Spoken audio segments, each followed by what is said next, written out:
At various points in my life, I have felt that I was drowning in stuff, and sometimes I still do, but it's not to the same extent at all. So here are some things that I did to help get me out of that and to maintain a home that is reasonably clutter free. If you're feeling completely overwhelmed by stuff, this one's for you.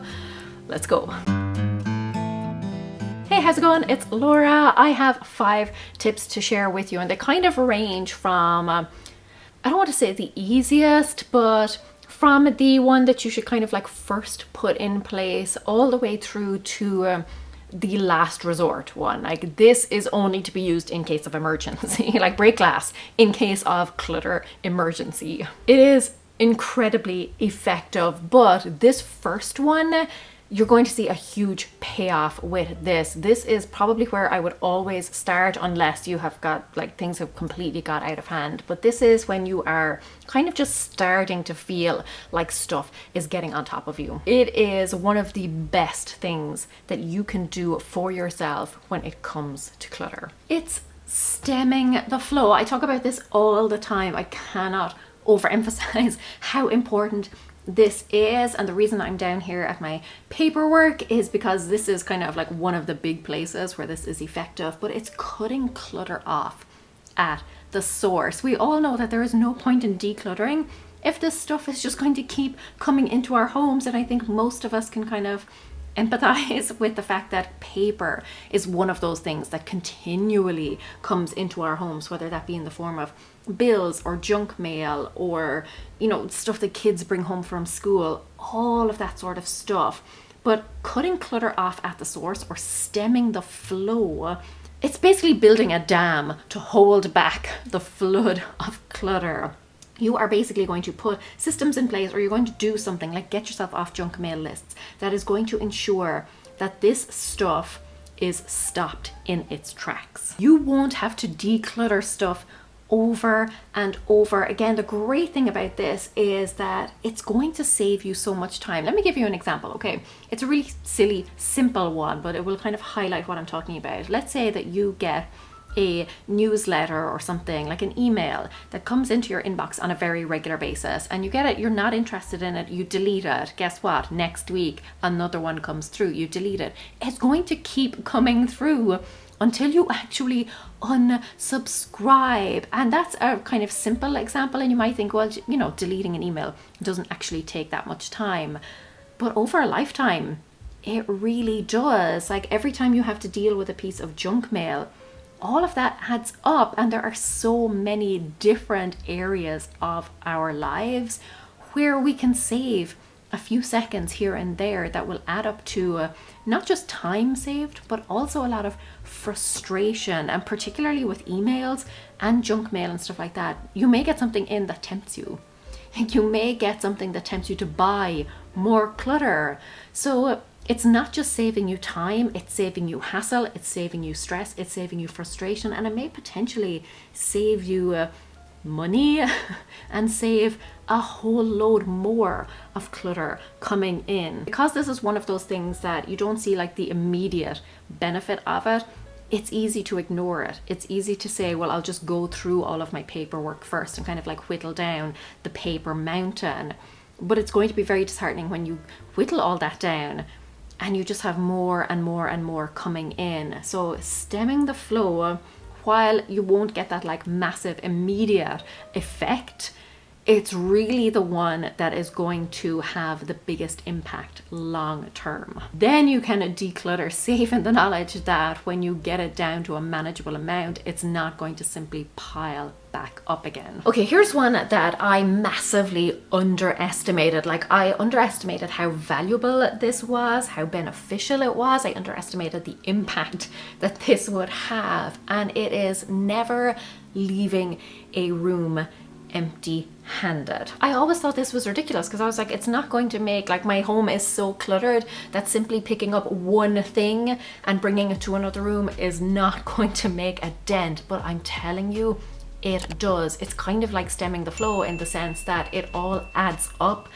very quickly. Like, how many times Do you go from one area to another? Like, how many times do I get up from this desk and go up to the kitchen to like get a snack or something? If every time I do that, I take something with me, I take like the dirty dish from the previous snack I've had, or I take, you know, rubbish or just something that belongs somewhere else, by the end of the day, I'm probably going to have a clear desk, or certainly it's going to be a lot tidier than it was at the beginning of the day. And then you just add that up over the course of a week, a month. It is deceptively effective, particularly during those times where you don't have the energy to do a big declutter. You don't have the energy to tidy something. And I have frequently been in that situation. Like for the past week, actually 2 to 3 weeks now, my health has been horrendous. Like I'm just now coming out of a terrible migraine that I had that has crippled me for the past few days, and it's a very easy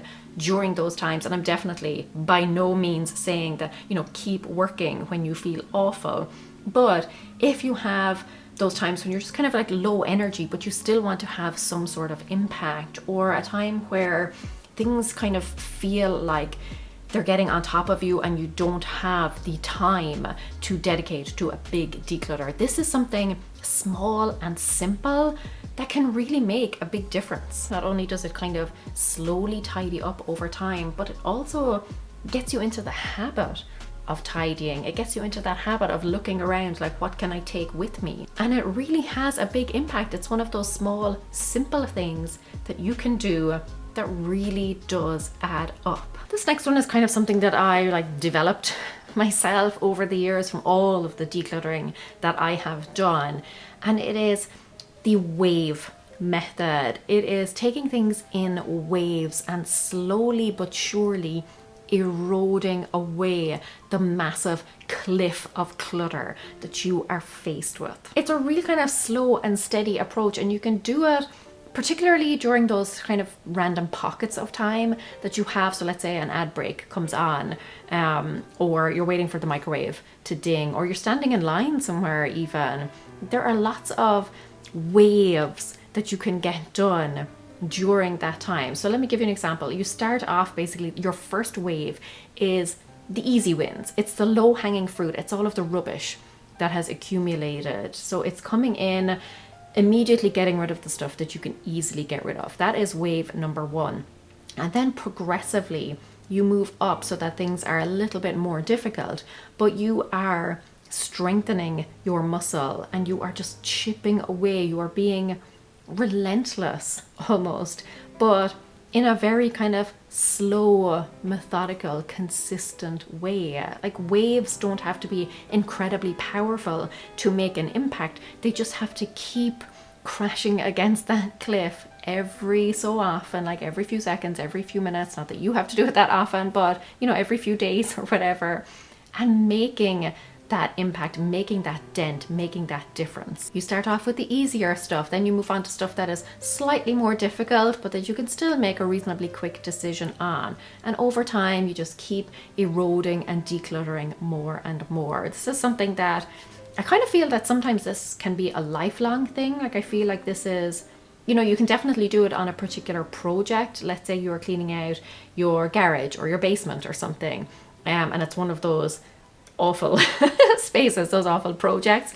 You can use the wave method to slowly chip away at it. But I also feel I'm kind of doing this in life as well. I've gone through so many rounds of decluttering, but the more I declutter and the more I simplify, the more I want to.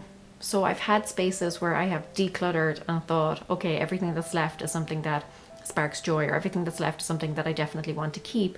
But then, 6 months pass or a year passes and I think, actually no, I could let go of a little bit more here. So I feel like in life I am constantly going through these waves of decluttering. But I will say something that does definitely help is having a project in mind kind of at all times, knowing that when you next have a pocket of time, you know exactly what you're going to tackle. So instead of, an ad break coming on, for example, and then looking around and thinking, okay, what should I tackle with, the 2 minutes that I have ahead of me, and wasting that time trying to figure it out. No, have a box of papers beside you, or, when you're standing in line, whip out your phone and go through your photos and like delete all of the ones that you don't need, or unsubscribe from all of the emails that you no longer want to receive. But having something in mind so that you are immediately ready to go as soon as the motivation strikes, or as soon as you have the time to do it. So in my membership group, the GYST Fellowship, one of the things that we challenged ourselves to do was to spend just 3 minutes. One of the members suggested this and I thought it was great. Just 3 minutes a day, or whenever you got the opportunity, to delete photos and videos, unwanted ones, from your phone. And I found that each time I was decluttering or deleting generally at least 30 photographs and videos from my phone. So like over the course of a week, that really added up. Your clutter might feel like a cliff, it might feel like a brick wall, but you are the wave. Just keep plugging away at it. Go in first, get rid of the easy things. Go in your next wave, get rid of things that are a little bit harder. Make those harder and harder decisions, but just be consistent with it. And each time you go in, try and get rid of something else. Okay, I definitely did not, like go through that whole spiel and then realize that I wasn't actually recording. So the next one is something that I have been preaching about for years. And I just don't hear enough people talking about it, but I feel it is so critical. It is crucially important, and I wish that I had realized this much earlier in my decluttering journey, because it would have made it much easier. And I sometimes fall into this trap of neglecting it, but every time I do it, it makes all the difference. It is seeing it through. It is having an exit strategy. There is no point in decluttering your stuff and not actually getting it out of your home, because then all you're really doing is creating piles for yourself. You're just kind of separating things. If the stuff that you're decluttering, donating, recycling, whatever, if it's not actually leaving your home, then all you've done is really put it in a pile. You just moved it.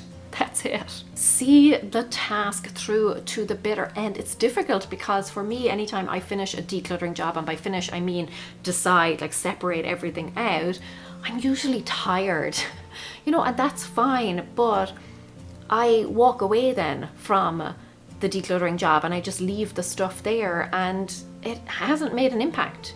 Because now I just have a pile of stuff that's still sitting there. Whereas when I take the extra time, when I make the extra effort to get the stuff out, and it doesn't necessarily mean that I have to drop everything and like make a run to the charity shop there and then, but simply just putting the stuff into a box and putting it into my car, or setting the papers that I want to shred on top of the shredder, it means that I'm actually seeing the job through to the end, or I'm getting myself as close to the end as I can. So the stuff that's in my car is actually out of my house. The next time I'm out and about, I can drop them off at the charity shop. But getting yourself like to the end, or as close to the finish line as you can, so that the next time you have that pocket of time that we talked about, next time you are ready for that next wave, you can actually finish the job. I do not know how many times I have, like I said, separated stuff out into a pile, then left it there, and then,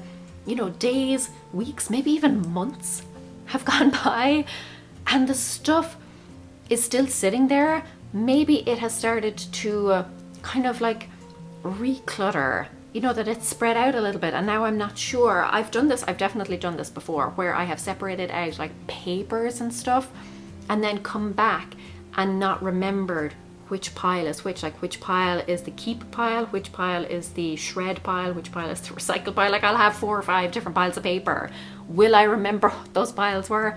No. And then I have to start the process basically all over again. Now, of course, you can kind of like tell after a while, like, okay, yes, this was the paper, these were the papers I was supposed to get rid of.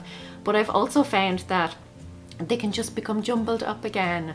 Like you knock a pile over and it gets mixed up with another pile, and more often than I would like to admit, I have had to do a decluttering job basically all over again, purely because I didn't do it properly the first time. Before you move on to another decluttering task, make sure that the first one is complete or is very close to completion, like the stuff is sitting in your car waiting to go. Now for the last resort, I used this years ago when I was just at the end of my tether. I wanted to burn the house down. and start again. Honestly, that's how this was kind of born. And I know previously when I've talked about it, people have kind of dismissed it, but honestly, try it. I call it the box method. Okay, I have my wave method and I have my box method. Clearly I'm not very inventive with names, but bear with me. The box method is basically when a space is so overwhelming, when it is just like over cluttered and you do not know where to begin and you are really frustrated and stressed out, get all of that stuff and put it in a box. Just box it all up, clear off the counters, clear off the tables, put all the stuff in a box and just slide it out of the way. And I know that one of the biggest kind of like problems that people have with this is that they think, well, I still have to deal with the stuff in the box. Like that doesn't really help me at all, but here's how it helps. Sometimes you just need the end result at the beginning. Sometimes that's what's going to give you the motivation. Sometimes your space is so cluttered that having to deal with it on a day-to-day basis is really hindering you and is really stressing you out and is negatively affecting your mental health and maybe even your physical health. Like if it is a safety hazard or a health hazard or something like that, sometimes you need the quick and immediate and big win. It's very much a last resort. I used this in my kitchen many years ago and it really lifted a weight off my shoulders. I finally felt like I could breathe in my space. Did I go through the box of stuff? Yes, I did. It did take a while, but every now and again I used the wave method. I would just go in and take stuff out and like either declutter it completely because I realized I didn't actually need it, or I would put it back somewhere else, like somewhere where it actually belonged. But getting that instant win, getting the result before I had put in the work was something that really helped me at the time. Is it ideal? No, but like what in life is ideal if that is what you need to do to give yourself the breathing space and to give yourself the calm and contentment and to give yourself a little bit of motivation, just to make yourself feel a little bit happier, just to make your space feel a little bit easier and nicer to live and operate in.